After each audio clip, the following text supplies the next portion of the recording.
A'udzubillahi minasyaitonirrajim. Bismillahirrahmanirrahim. Alhamdulillahirabbil alamin. Wassalatu wassalamu ala asyrafil anbiya'i wal mursalin wa ala alihi wa sahbihi ajma'in. Subhanaka la ilma lana illa ma 'allamtana innaka antal alimul hakim. Rabbi shrah li sadri wa yassir li amri wahlul 'uqdatam min lisani yafqahu qawli. Amma ba'd. Assalamualaikum warahmatullahi taala wabarakatuh. InsyaAllah video pada kali ini kita akan sambung perbahasan pada pertemuan yang lalu yang membicarakan tentang khiyar dalam jual beli. Sebelum kita meneruskan kepada bacaan talaqi kita berkaitan dengan apa yang dimaksudkan sebagai syarat khiyar, kita ulang secara ringkas semula apa yang telah kita bahaskan pada pertemuan yang lepas. Pertemuan semalam kita telah membicarakan tentang apakah yang dimaksudkan sebagai khiyar. Jadi khiyar ni adalah satu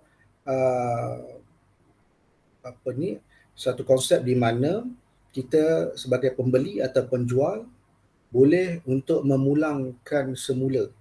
Bermaksud bila kita kata memulangkan semula barangan yang telah dibeli, maka ia membawa maksud menamatkan perjanjian akad jual beli tersebut.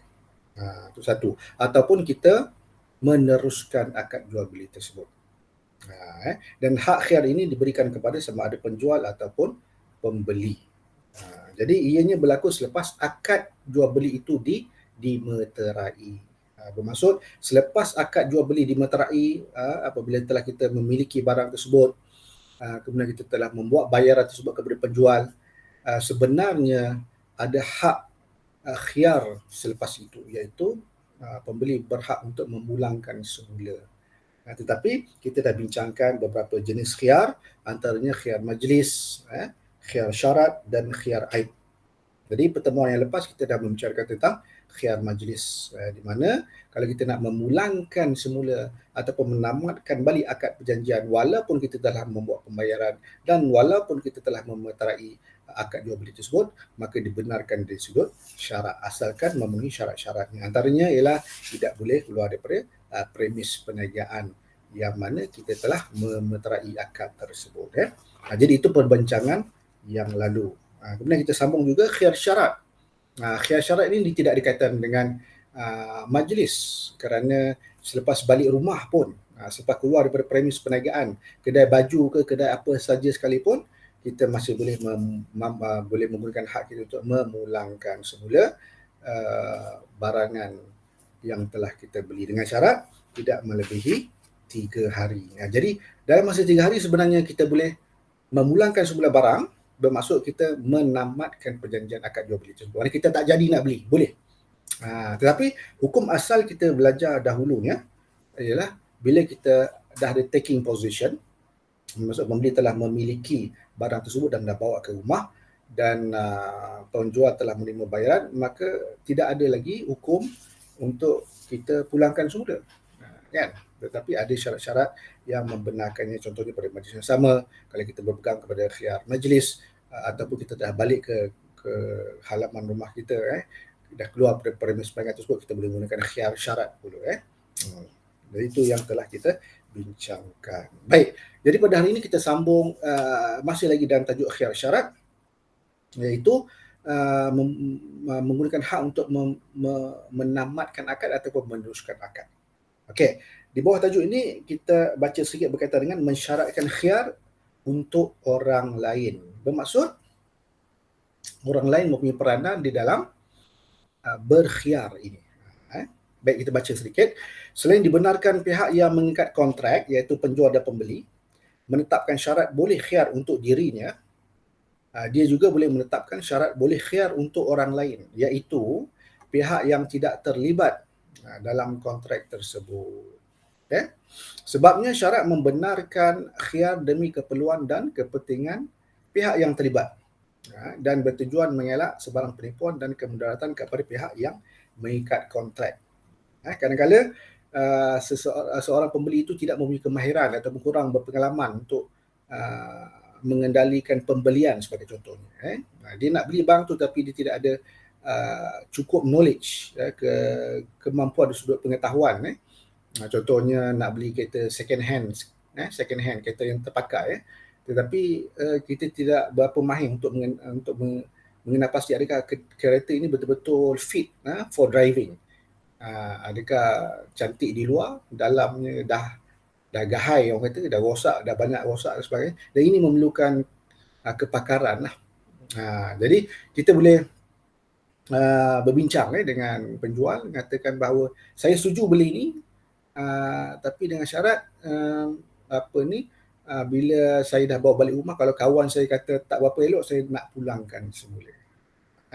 Jadi ini antara syarat yang boleh dilakukan. Sebabnya syarat membenarkan khiyar demi keperluan dan kepentingan pihak yang terlibat lah, untuk mengelakkan penipuan. Mungkin tujuan ini tidak tercapai jika hak melakukan khiyar hanya berada pada tangan pihak yang berkontrak kerana kekurangan pengalaman. Yang saya cakap tadi. Dengan ini wujud keperluan supaya hak melakukan khiyar diberikan kepada pihak ketiga. Jadi dari sudut fiqhnya, dari sudut syaraknya, orang lain pun boleh menggunakan hak tersebut dengan syarat ia dimasukkan dalam syarat pembelian untuk syarat jual beli tersebut. Sebetulnya dalam keadaan ini hak khiyar dimiliki oleh orang yang diberikan hak tersebut, iaitu pihak ketiga. Ia tidak lagi dimiliki oleh pihak yang memberikan hak tersebut, iaitu pihak yang mengikat kontrak. Jadi mereka menyerahkan kepada orang-orang tertentu untuk sama ada membuat keputusan meneruskan ataupun menamatkan akad jual beli tersebut. Maknanya kita serahkan kepada pakar untuk membuat keputusan, bukan lagi sebagai seorang pembeli ataupun sebagai seorang penjual.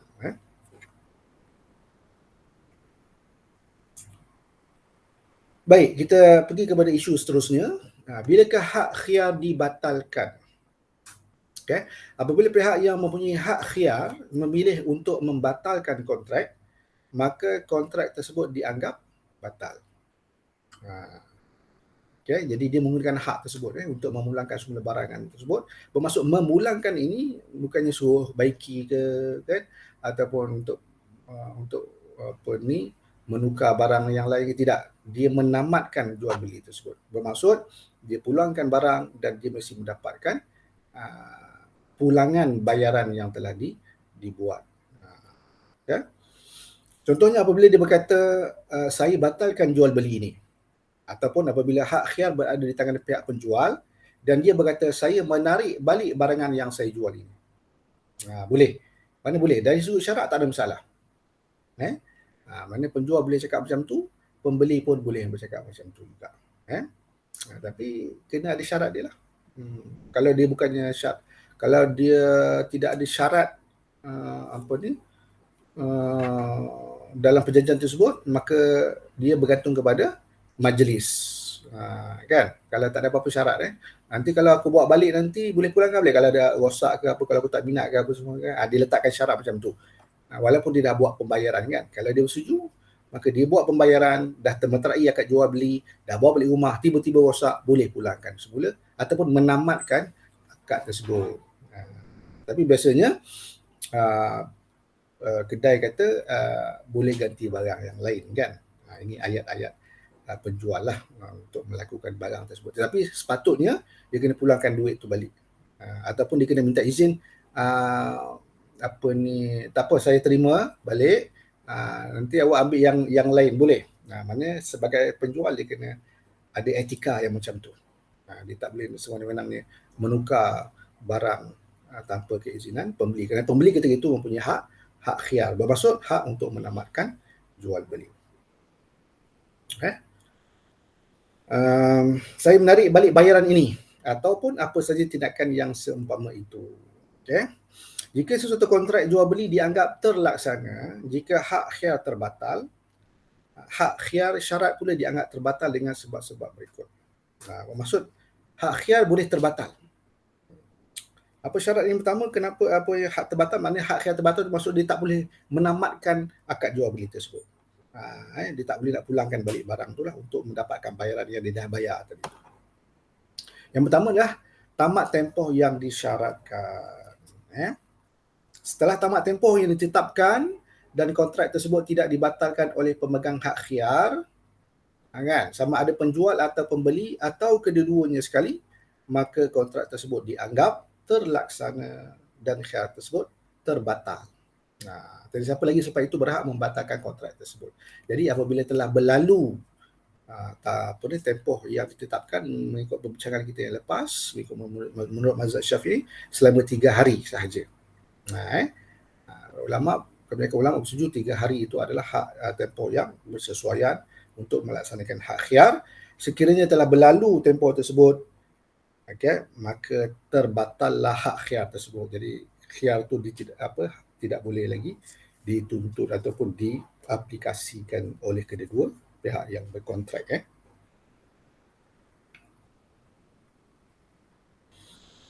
Baik, yang kedua, jual beli tersebut diteruskan dan dipersetujui dalam tempoh khiar. Contohnya, pemegang hak khiar berkata, saya setuju dengan kontrak ini. Ataupun saya bersetuju untuk meneruskannya. Atau saya memilih untuk menjual atau membelinya. Jadi, dia setuju. Dia setuju untuk tidak memulangkan, untuk tidak menamatkan. Maka tidak adalah hak khiar kat situ. Hak khiar ialah untuk menamatkan tu dah tak ada. Jadi maknanya seelok-eloknya setelah kita berakad, kita tanya balik kepada pembeli, betul ni nak jual ni? Ataupun kita pembeli pula tanya kepada penjual, betul ni nak jual dekat saya ni? Saya ambil kan macam tu. Itu antara ayat-ayat yang menunjukkan double confirm supaya apabila dah keluar premis tu dah tak boleh nak tuntut lagi. Tetapi kalau dah keluar premis, pembeli nak pulangkan sudah, nak menamatkan akad jualan, bermaksud hak khiar tu dah tak ada. So bila hak khiar tu tak ada, dia bergantung kepada ihsan penjual tu. Jadi apa maksud ihsan penjual tu? Bermaksud hak penjual untuk melakukan khiar, bermaksud dia tak nak menerima penamatan tersebut, tetapi atas dasar ihsan dia tak apalah. Tak jadi tak apa. Walaupun dia dah keluar melangkah daripada premis tersebut. Ataupun dalam bab khiar syarat ni, walaupun dah seminggu katakan, dia nak pulangkan balik, nakkan duit dengan balik, tak jadi nak beli. Atas ihsan penjual, dibenarkan. Tapi kalau penjual ada hak untuk tidak menerima penjualannya. Kerana penjual dalam kes itu adalah penjual yang mempunyai hak khiar. Baik, yang ketiga, kenapa hak khiar dibatalkan? Yang pertama tadi tamat tempoh. Yang kedua, kedua-dua pihak bersetuju untuk meneruskan tempoh khiar melebihi 3 hari yang ditetapkan, maka tak adalah khiar kat situ. Hak khiar itu telah berlalu begitu saja. Dan yang ketiga ialah apabila pemegang hak khiar melakukan sesuatu yang pada kebiasaannya hanya dilakukan oleh seorang pemilik. Jadi perbuatan ini menunjukkan dia bersetuju meneruskan jual beli tersebut dan membatalkan hak khiarnya. Namun ini hanya berlaku jika pemegang hak khiar adalah pembeli. Jika tindakan tersebut lahir daripada penjual, tindakan itu menunjukkan kontrak tersebut telah dibatalkan. Jadi kenapa dibatalkan? Kerana pembeli sendiri memilih untuk tidak memulangkan semula, kan. Walaupun mungkin ada cacat sikit-sikit ke, kan, ada pejam sebelah mata saja, dia tak nak pulangkan baliklah, dia redha lah, asalkan benda tu masih berfungsi, masih dia, mungkin ada kecacatan dari sudut fizikal sikit-sikit, bagi dia tidak kisah benda tu. Jadi kalau dia tak kisah, pembeli tu tak kisah, walaupun dia ada hak dalam tempoh 3 hari tu untuk dia pulangkan, untuk menamatkan balik ataupun mintakan bayaran dia balik, tak jadi beli dan sebagainya, maka ianya turut terbatal dan sebab dia tidak nak menggunakan haknya. Alright? Baik.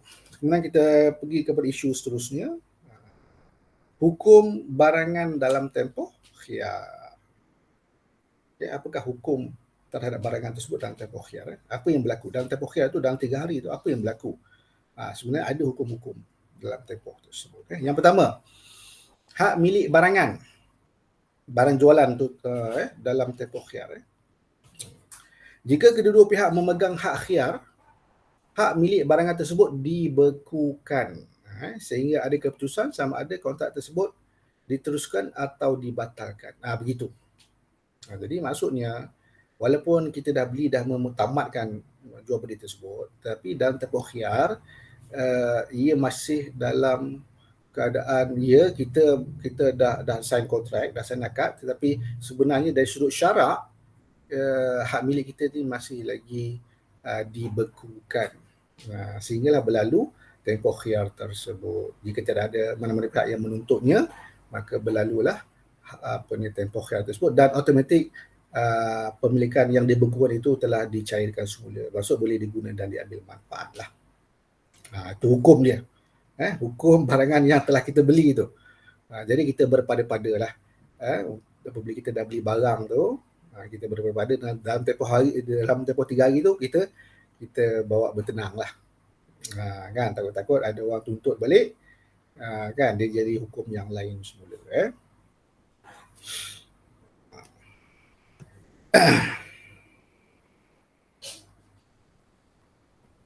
Contohnya beli tanah, kan, beli tanah, tak jadi pula nak beli, kan, tak jadi pula nak beli, ataupun kita jual tanah tak jadi pula nak jual, rasa sayang balik. So dibenarkan, syarat membenarkan dalam tempoh 3 hari lah. Jangan tempoh setahun, kan.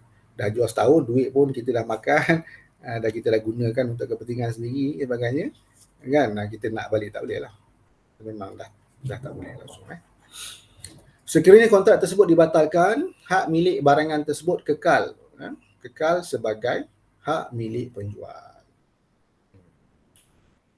Maksudnya bila apabila digunakan hak khiyar tersebut, dia kembali menjadi hak milik penjual. Jika jual beli tersebut diteruskan, barangan tersebut menjadi hak milik pembeli bermula daripada tarikh kontrak dimeterai, dan bayaran kepada barangan tersebut menjadi milik penjual. Okay, faham Jadi kalau tak guna hak khiyar, kekal lah seperti mana termeterai akad. Kalau menggunakan hak khiyar, maka barang yang dimiliki itu perlu dipulangkan semula kepada penjual kerana telah menjadi hak milik semula penjual. Dan penjual pula perlu memulangkan bayaran yang telah diterima sebelum itu. Dengan ini, kedua-dua pihak mengikat kontrak akan memperolehi zawaid. Zawaid maksudnya hasil tambahan dan manafi' dan manfaat daripada barangan yang dipegang dalam tempoh khiyar tersebut. Alright, berdasarkan kesahihan hak milik bermula pada tarikh kontrak tersebut.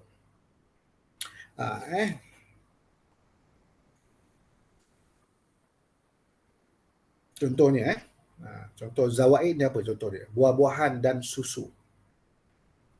Buah-buahan dan susu. Contoh manafi' ialah manfaat, iaitu sewa rumah, sewa kereta atau sebagainya. Sebagai timbal balasnya, mereka terpaksa menanggung sebarang kos pengurusan atau makanan bagi barangan yang sah menjadi hak milik mereka pada tarikh kontrak tersebut. Seperti makanan haiwan, baik pulih kenderaan, makanan haiwan, baik pulih kenderaan dan sebagainya. Okay. Jadi kedua-dua pihak memperolehi zawaid dan manafi' lah dalam tempoh 3 hari tersebut. Jadi oleh kerana dia menerima manafi' dan zawaid dalam tempoh khiyar tersebut, dia kena menanggung kos penjagaan dia. Kalau buah-buah tu mungkin dia kena jaga supaya jangan busuk, contohnya kan. Itu kos-kos dia lah yang dia kena lakukan. Susu supaya tidak basi. Bila dia sewa rumah dah masuk 3 hari tu, kalau tak jadi, dia mendapat manfaat daripada rumah tersebut. Mungkin manfaat air conditioning ke, mungkin manfaat air pipe ke, elektrik, katil, tilam, sofa dan sebagainya berada kat rumah tersebut kan. Sewa kereta dalam tempoh 3 hari tu dia boleh pergi ke sana ke sini kan. Maka itu adalah manfaat yang dia dapat. Tetapi oleh kerana dia dapat manfaat tersebut, dia kena menanggung kos dia juga dalam tempoh khiyar tersebut. Sekiranya khiyar berlaku, maka dia tidak boleh meminta kos yang dia belanjakan tersebut kerana dia dah dapat manfaat. Kan? Walaupun akhirnya pemilikan terpaksa dipulangkan semula kepada penjual sekiranya berlaku khiyar ataupun berlaku penamatan akad tersebut. Baik. Jika pemegang hak khiyar hanya dimiliki oleh satu pihak sahaja, barangan tersebut menjadi hak miliknya kerana hanya dia sahaja yang mempunyai hak menggunakan barangan tersebut. Ini bermakna hanya dia sahaja yang berhak memperolehi segala hasil dan dia sahaja yang menanggung segala kos. Okay? Jadi maknanya kalau ini bukannya pembelian secara beramai-ramai lah, bukan secara syarikat, bukan secara partnership dan sebagainya. Dia pembelian oleh satu pihak saja yang memiliki hak tunggal terhadap manfaat barangan tersebut. Baik, kes yang seterusnya. Sebelum ni kita ulang semula. Yang pertama, situasi yang pertama ialah kita menjadikan orang ketiga sebagai pengguna hak khiyar tersebut dalam kes nak beli kereta second hand yang kita dah bincangkan. Yang kedua ialah bila hak khiyar dibatalkan. Ada 3 bila tamat tempoh yang disyaratkan, jual beli tersebut diteruskan, apabila pemegang hak khiyar sendiri ingin meneruskan pembelian tersebut, maka dia tidak menggunakan khiyar tersebut, maka terbatallah khiyar tersebut. Dan kemudian hukum barangan yang dimiliki dalam tempoh khiyar. Baik. Seterusnya, kan, hukum berkaitan dengan kerosakan barangan dalam tempoh khiyar. Apakah hukum dia? Beberapa perkara perlu diperhatikan terlebih dahulu jika barangan tersebut rosak dalam tempoh khiyar. Okay. Jika kerosakan berlaku sebelum barangan tersebut diterima oleh pembeli, maksudnya barangan tersebut masih berada di tangan penjual. Jual beli tersebut terbatal dan hak khiyar dilucutkan. Nampak tak? Bila berlaku kerosakan dalam tempoh khiyar, apa yang jadi pada barangan tersebut? Barangan tersebut perlu maknanya tidak boleh dipindah milik kepada pembeli lah.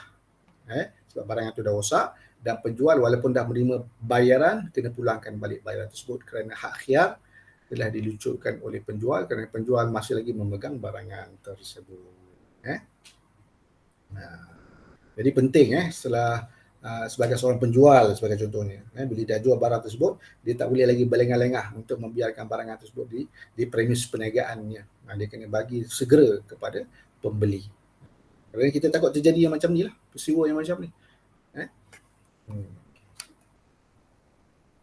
Kerana pemeteraian akad jual beli tersebut telah berlaku, dan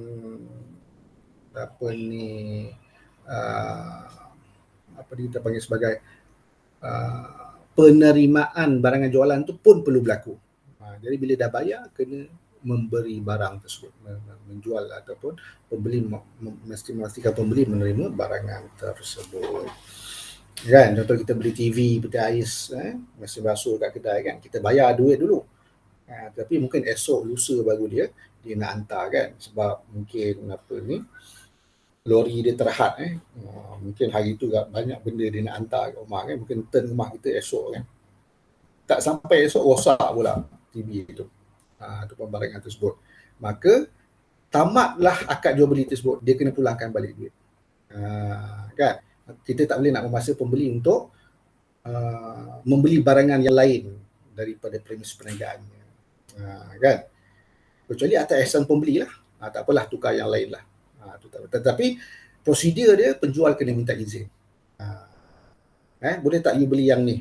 Sebagai gantian yang ni rosak, ni rosak, tapi yang ni ini lebih kuranglah harga dia.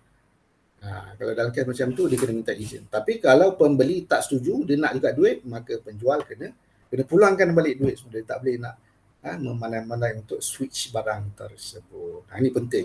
Jadi penjual yang faham hukum fiqah ni, hukum syarak ni, dia kena beretika sebegitulah. Kan? Kalau dia tak faham, tu cerita lain lah.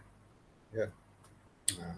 Soalannya, realitinya ialah non-Muslim yang ramai sebagai penjual dalam kes barang-barang elektronik dan sebagai barang-barang yang besar kan. Jadi bagaimana nak memastikan perbuatan itu ikut syarak sebagaimana kehendak syarak kan, sedangkan dia non-Muslim kan. Dalam hal ini mungkin pihak berkuasa tempatan boleh mewujudkan satu peraturan kecil dalam akta perdagangan pengguna dan sebagainya kan. Mungkin jadi bila dah masuk akta tu, dah masuk sub-clause tertentu tu, maka sama ada Muslim ataupun non-Muslim dia kena ikutlah akta tersebut kan. Tapi kalau tak masuk kan, itu bergantung kepada kefahaman syarak masing-masing terhadap perlakuan muamalat tersebut. Baik. Tidak kira sama ada khiyar dipegang oleh pembeli ataupun penjual. Sebabnya barangan tersebut tidak dapat diserahkan oleh penjual kepada pembeli. Dengan itu penjual tersebut menanggung kerugiannya. Dipastikan kalau kita penjual, cepat-cepatlah kita serahkan. Janganlah kita berlengah lagi. Kalau disebut syarak, rugi kalau apa-apa hal berlaku.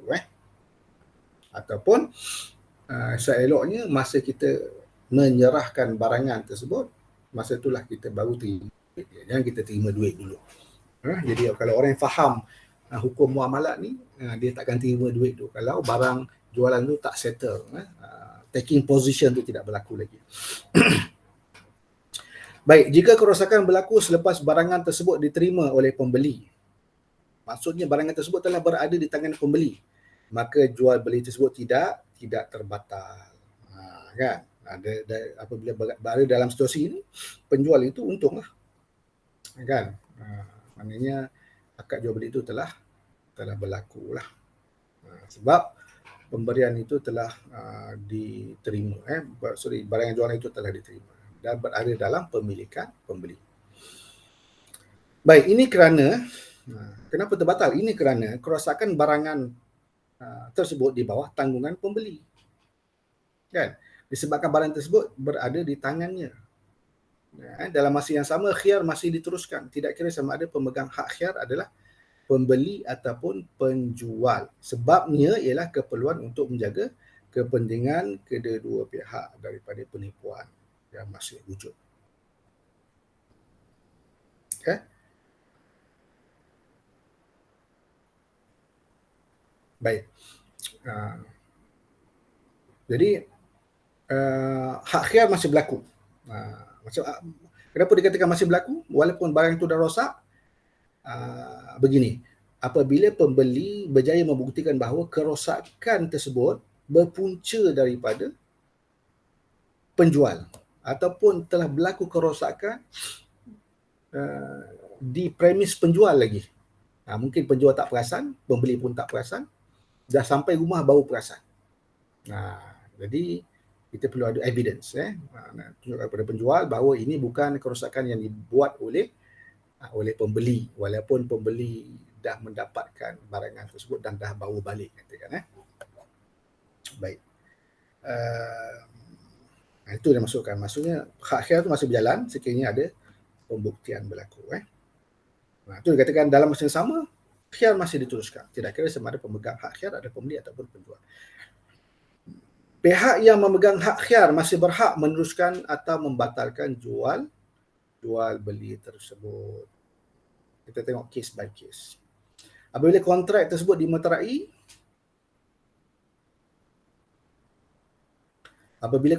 dimeterai, pihak pembeli perlu membuat pembayaran kepada penjual kerana barang itu kini sah miliknya. Jika jual beli tersebut dibatalkan, pihak pembeli perlu menggantikan barangan yang sama atau membayar nilai barangan tersebut pada waktu kerosakan berlaku. Dia dalam tempoh 3 hari tapi dah rosak. Jadi terhapus tak hak khiyar tu? Tidak terhapus. Khiyar tu masih ada lagi. Cumanya nanti dia kena bayarlah pampasan kerosakan tu kerana kerosakan tu berpunca daripada dia. Kan? Cumanya kalau kerosakan tu berpunca daripada penjual, tak perlulah bayar. Tapi boleh pulang tak? Boleh dipulangkan. Kerana dalam tempoh khiyar. Jadi penjual yang faham, dia wajib terima kan pemulangan barang tersebut ataupun menamatkan akad jual beli tersebut. Baik. Tapi kalau sengaja merosakkan dengan tujuan tak nak beli, itu lain cerita. Itu kesengajaan, tidak termasuk. Ini dalam keadaan yang biasa, yang normal. Baik, apabila kontrak tersebut dimeterai, pihak pembeli perlu membayar. Baik, jika jual beli tersebut dibatalkan, pihak pembeli perlu menggantikan barang yang sama, atau membayar nilai barangan tersebut pada waktu kerosakan berlaku. Sementara bayaran yang telah dibayar oleh pembeli perlu dikembalikan. Ini kerana jelas barangan tersebut belum lagi menjadi milik pembeli. Baik, macam inilah. Katakan situasi pertama, pembeli dah beli barangan, dah beli TV, kemudian TV tu rosak disebabkan pembeli tu. Dia dah terima dah TV tu kat rumah, tetapi dalam tempoh khiyar. Dalam tempoh 3 hari. Jadi apa yang berlaku adalah pembeli ada hak untuk pulangkan balik, tetapi kerosakan tersebut perlu dibayar oleh pembeli. Jadi sebaik saja selesai membayar ganti rugi tersebut, penjual wajib menerima TV yang rosak tu lah dan memulangkan semula duit bayaran kepada pembeli. Nampak tak? Ini sebenarnya yang sepatutnya diamalkan. Tapi amalkan tak dalam realiti semasa. Itu persoalan yang perlu kita lihatlah. Realiti semasa susah nak buat macam tu kan. Kalau dah rosak tu, walaupun dalam 2-3 hari ni, susah penjual nak mengaku bahawa kerosakan daripada kedai dia. Kan? Memang pembeli lah yang akan jadi mangsa. Walaupun pembeli menyedari bahawa bukan dia yang merosakkan peralatan atau barangan yang dia bawa beli. Itu sebab khiyar ini sebenarnya dia meraihkan kelemahan manusia itu sendiri. Allah tahu Allah tahu sebagai pengubah syariat Islam itu, manusia itu innal insana khuliqa halu'a, sentiasa rushing, sentiasa terburu-buru dan sebagainya kan. Kadang-kadang dia meleret kepada keputusan-keputusan yang melibatkan jual beli juga. Banyak kali kadang-kadang kita beli, kita menyesal terbeli benda ni semua, tapi sebenarnya kita boleh pulangkan balik. Kalau ada khiyar syarat lah. Kalau khiyar majlis, dah tak boleh lah. Baik.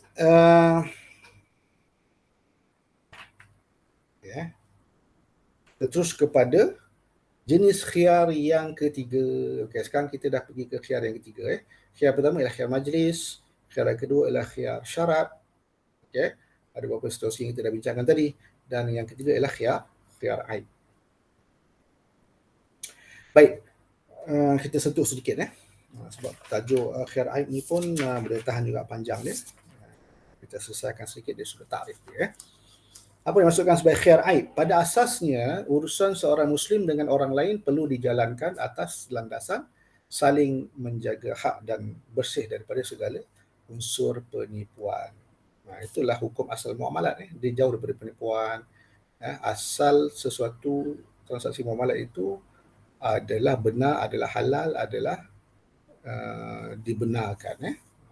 Asal suatu hukum dan atas itulah dibenarkan. Sehinggalah berlaku unsur-unsur penipuan dan sebagainya. Apa maksud penipuan? Penipuan bermaksud mengambil harta orang lain dengan jalan yang tidak sah.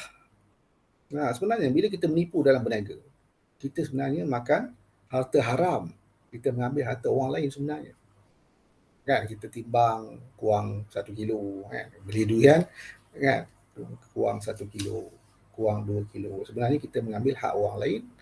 Bermaksud kalau dibayar dengan harga yang kurang 2 kilo tu, bermaksud dengan harga yang kita kurangkan segi 2 kilo, yang sepatutnya dia bayar kurang, tapi kita minta dia lebih kerana kita telah mengurangkan kilogram tersebut tanpa pengetahuan pembeli.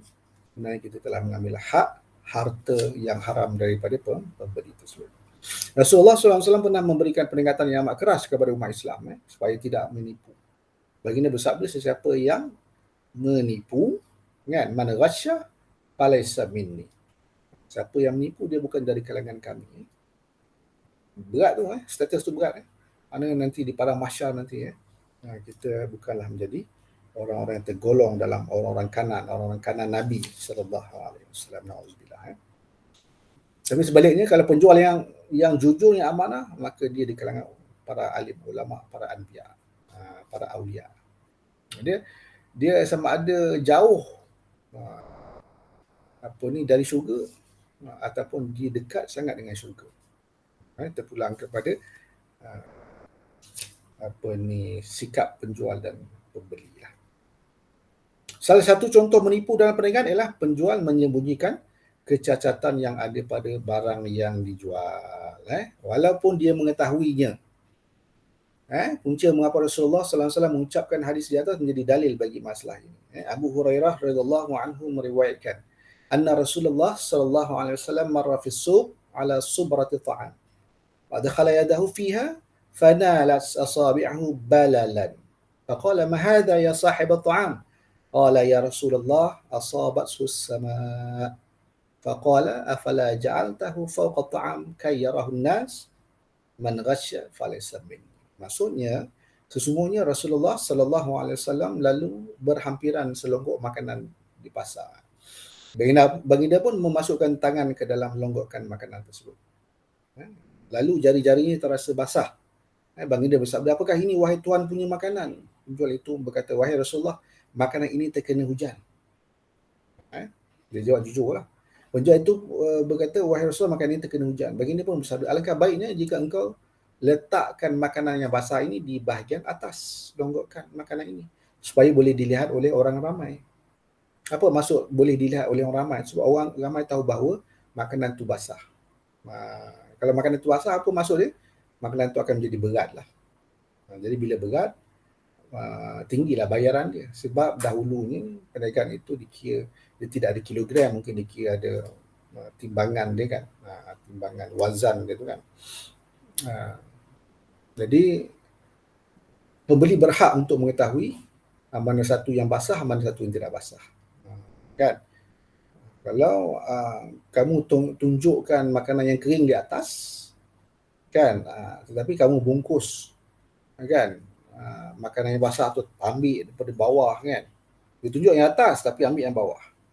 Dalam konteks masa ni, dia tunjuk durian tu cantik yang dekat depan tu, kan. Tapi bila timbang, dia ambil durian yang dekat belakang gerai dia tu kan. Yang belum tahu elok ke tak elok kan. Dia tunjuk yang elok. Tapi yang elok tu dia tak jual. Just display saja kan. Ini pun salah satu bentuk penipuan. Right? Itu kita kena cuba elakkan lah. Jadi sebelum kita masuk langkah lebih jauh, kita berhenti setakat ini. Kita akan sambung perbahasan yang seterusnya berkaitan dengan khiyar aib. Jadi insyaAllah jika ada persoalan boleh tulis di ruangan komen. InsyaAllah kita akan upload di YouTube dan juga di Facebook dalam hari ini juga. Sekarang jam menunjukkan 7.10 malam. Lagi 20 minit, 25 minit nak maghrib. InsyaAllah saya cuba untuk upload selepas ini. Sebaik saja tamat ni saya akan upload. Mudah-mudahan kita sama-sama dapat bermanfaat daripada perbahasan ini. InsyaAllah. Wallahu a'lam bishawab. Sekian. Assalamualaikum warahmatullahi taala wabarakatuh.